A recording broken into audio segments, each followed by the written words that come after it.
자, 2024년도 12월 11일 오늘 2부 방송 녹음하도록 하겠습니다.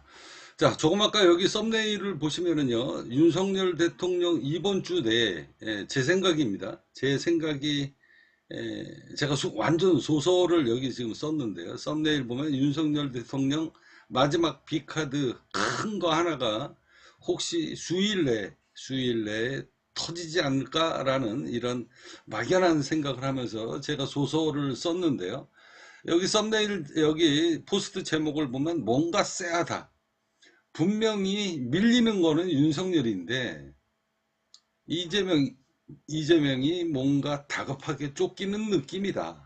라고 제가 포스트 제목을 적었습니다. 저는 썸네일 제목은 허접하게 쓰지만 글자는 제가 확실하게 메시지를 씁니다. 그리고 포스트 제목도 저는 대충대충 안 씁니다. 제 의견을 세상이 어떻게 움직일 것 같다라는 것을 포스트 제목으로 정확히 적습니다. 자, 오늘 두 번째 영상을 그냥 짧게 부연 설명을 여러분들한테 하도록 하겠습니다. 자, 바로 요 내용인데요. 자, 요 내용을 보시면 국정원 1차장입니다. 그러니까 우리가 계엄령 터진 날 막 첫 번째 사고가 터지면서 대한민국 사람들이 다 놀랬던 이야기예요. 자, 무슨 얘기인지 여러분들 한번 들어보도록 하겠습니다. 12월 3일 그대로 워딩대로 말씀드리겠습니다. 만화와 같은 일이 일어났다. 자, 뭐라고 얘기합니까? 12월 며칠 날 만화 속에서나 나오는 이 워딩을 잘 들으셔야 됩니다. 이제 이 이야기를 들으면 만화와 같은 일이 벌어졌다. 이거는 이제 공격이죠, 공격. 그러니까 메시지를 예를 들어서 뭐 민주당이든 뭐 누구든 나는 이 사람이 누군지는 모릅니다. 누군지는 모르겠지만 분명히 워딩을 할 때 만화와 같은 일이 벌어졌다. 그러니까 사람들이 저 얘기를 딱 듣기 전에 계엄령은 터졌는데 뭔가 지금 이제 발표를 하는 거잖아요. 발표를 하는데 이게 눈에 안 보이는 공격입니다. 대한민국 모든 사람들이 이목이 여기에 다 몰렸거든요. 그러면서 첫 마디가 있을 수 없는 일, 만화와 같은 일이 벌어졌다라고 첫 워딩을 시작을 합니다.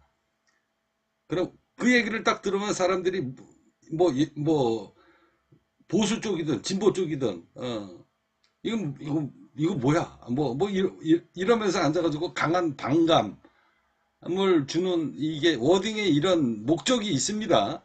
그래서 제가 분명히 말씀드린 거예요. 자, 다시 한번 들어보겠습니다. 12월 3일 그대로 워딩대로 말씀드리겠습니다. 만화와 같은 일이 일어났다. 자, 이렇게 이야기를 하면서 비상계엄 발표가 나고 종료 후에 전화가 왔다고 합니다. 대화 내용을 대충 말씀드리겠습니다. 1차장입니다. 봤지? 비상계엄 발표하는 것 봤습니다. 이번 기회에 다 잡아들여 싹 다 정리해. 자, 이겁니다. 키포인트가. 제가 오늘 여러분들한테 드리고 싶었던 이야기예요. 자, 이 이야기를 듣고 아까 제 첫 워딩이 뭡니까? 그러니까 이제 전 국민들을 상대로 앉아가지고 메시지를 전달을 할 때 만화와 같은 일이 벌어졌다. 이거는 윤석열 대통령의 이 계엄령이 너무 허접하고 아무튼 이런 모든 메시지를 일단 내포를 먼저 탁 하고 툭 던진 겁니다. 그리고 난 다음에 싹 다 잡아들여. 성공했으면 모르겠는데 지금 실패한 거잖아요. 싹 다 잡아들여. 이거를 제일 먼저 발표를 한 겁니다. 그러니 앉아가지고 국민들이 이 소리를 딱 듣고 굉장히 많은 반감을 가질 수밖에 없는 거죠. 굉장히 많은 반감. 싹 다 잡아들여. 싸그리 잡아들여. 라는 표현 아닙니까? 그죠? 이게 대통령의 지시예요. 그러면 대통령은 왜 이런 표현을 썼을까요? 싹 다 잡아들여. 저는 이 얘기가 실패로 끝난 거잖아요. 실패로 끝난 겁니다. 실패로 끝난 건데 제가 조금 아까 여러분들한테 영상을 하나 만들어 가지고 올려드렸어요. 윤석열 대통령 수일 내에 혹시 큰 거 한 방 터질 때 어떻게 터지나? 이번 주 토요일 날 탄핵 2차 탄핵 시도할 때 분명히 탄핵이 될 텐데 이 영상물에 여러분들한테도 얘기했다시피 국회의사당에 한 명도 안 빠지고 이번에 이제 국회의원들이 다 모여가지고 탄핵 도장을 찍는 순간에 헬기가 제2의 계엄령이 발표가 되면서 헬기가 한 10대는 쭉 하고 떠서 한 1000명 정도 국회의사당 외곽을 싹 포위하고 국회의사당 안에 예를 들어서 국회의원이 300명이면 300명이 다 몰려 있는 거 아닙니까? 싹 다 잡아들여라. 이런 소설이 마지막에 혹시 터지지 않겠나. 그러면 이거는 제 말도 안 되는 제 생각이에요. 그래서 저는 왜 대통령이 국민들한테 반감을 이게요. 이 계엄령이라는 게 문구 하나하나가 굉장히 중요한 거거든요. 문구 하나가 굉장히 중요한 거예요. 아무 생각 없이 대통령이 내뱉지 않습니다. 치밀하게 준비한 거거든요. 근데 이번에 실패한 걸 딱 보고 모든 국민들이 무슨 생각을 했어요? 뭐 씨발 무슨 계엄을 졌다 이래? 뭐 이렇게 된 거 아닙니까? 보수든 진보든 누구나 다 이번에 이 윤석열 대통령을 반대하는 사람들의 상당수가 저거 뭐한 짓거리야? 어제 뭔 일 있었어? 쟤 또라이 아니야? 윤석열 또라이 아니야? 저런 사람을 대통령을 시켜야 돼? 계엄령을 했는데 이게 계엄령이야? 애들 장난했어? 이거에 대한 반감이 굉장히 크거든요. 그래서 더 열불이 나서 저런 대통령, 저렇게 허접한 대통령 도저히 용서 못하겠다. 이러고서 앉아가지고 촛불 들고 나오는 사람들이 상당수 많다는 거예요. 무슨 말인지 여러분들이 이해 가시죠? 반대하는 사람들 입장에선 저런 허접한 놈 이거를 계엄이라고 했어? 이러고서 앉아가지고 저런 사람을 대통령을 시켜야 돼? 더 이상 봐야 돼? 이러고서 앉아가지고 오히려 이게 윤석열 대통령 입장에서는 완전히 아주 그냥 쓰레기가 된 거죠. 그냥 쪼다가 된 거예요. 저 새끼는 뭐 흔한 말로 윤석열을 싫어하는 저 새끼는 날마다 술만 처먹는 놈. 저 술만 처먹는 놈의 대가리 속에서 나온 게 겨우 이거야? 뭐 이러면서 앉아가지고 야, 저런 쓰레기를 갖다가 대통령을 시켜? 씨발 나가가지고 촛불 들어. 이러고서 앉아가지고 그 얘기가 제가 오늘 여러분들한테 전달하고 싶은 이야기가 바로 이거예요.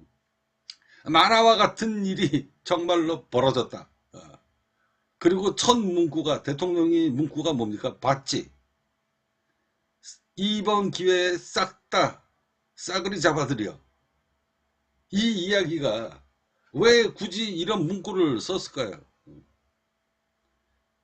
자, 싸그리 한 명도 안 남기고 한 방에 싹 다 일괄 쓰레기 청소 예를 들어서 할 수 있는 방법은 두 번째 탄핵 시도할 때 뭔가 부정선거든 뭔가 큰 거 하나를 확실한 증거를 잡아놓고 그리고 국회의사당을 이번에는 실탄까지 장전하고 그러고서 앉아가지고 싸그리 잡아들이는 이런 일이 만약에 수일 내에 벌어질 것 같지 않은가. 그러면 이 이야기가 무서운 이야기입니다. 무슨 말인지 이해 가시죠?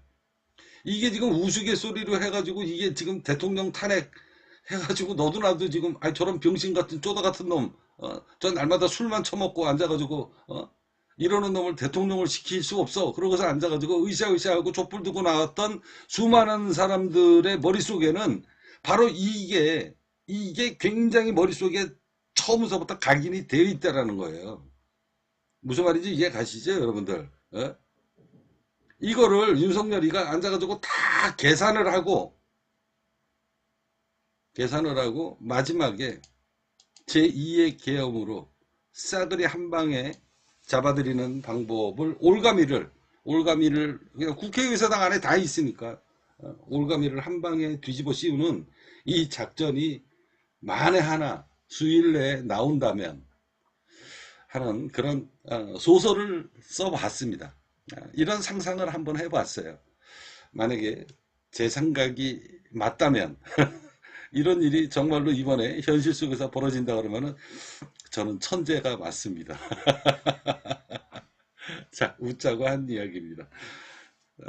그래서 나는 이 이야기가 이 대통령이라고 하는 사람은요, 저는 트럼프 대통령 머리 위에 꼭대기에서 올라가가지고 움직이는 사람 아닙니까? 제가 트럼프 대통령 당선될 것이다. 몇 프로로? 10%로. 단 1%도, 0.1%도 안 틀리고 제가 다 맞힌 사람 아니에요.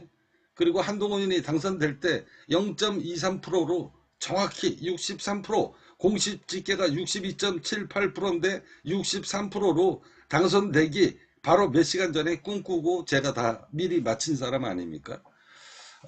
그래서 그냥 막연하게 윤석열이라는 사람이 이렇게 만화 같은 일을 저지를 정도로 무모한 사람은 아니다 라는 게 제 판단입니다. 그래서 이런 일이 만약에 제가 트럼프 대통령 머리 위에 꼭대기에서 노는 놈인데 내가 윤석열 대통령 꼭대기 위에서 안 놀겠습니까? 그래서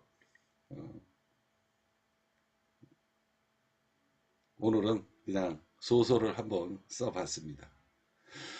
자, 기적 같은 일이 벌어진다면 저는 틀림없이 아브라함 신이 맞습니다. 자, 웃자고 하는 얘기입니다.